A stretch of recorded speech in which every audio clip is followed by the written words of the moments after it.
আসসালামু আলাইকুম প্রিয় ভাই এবং বন্ধুরা আমার। আজকে ১৬ই ডিসেম্বর। এই ১৬ই ডিসেম্বরে আমাদের দেশ স্বাধীন হয়, বিজয় পাই। এই স্বাধীন এবং বিজয় পাই লক্ষ লক্ষ ছেলে এবং মেয়েদের রক্তের বিনিময়ে। আমাদের দেশকে স্বাধীন করার জন্য যে ছেলে এবং মেয়েরা প্রাণ দিয়েছে, রক্ত ঝরিয়েছে তাদের গা থেকে, অনেক কষ্ট করেছে, অনেক পরিশ্রম করেছে।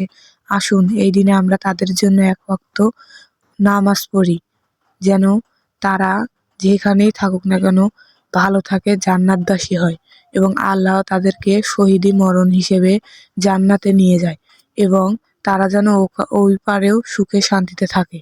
তারা আমাদের দেশের জন্য রক্ত ঝরিয়েছে, দেশকে স্বাধীন করেছে, স্বাধীন করার জন্য মৃত্যুবরণ করেছে, নিজের জীবনকে উৎসাহিত করে দিয়েছে।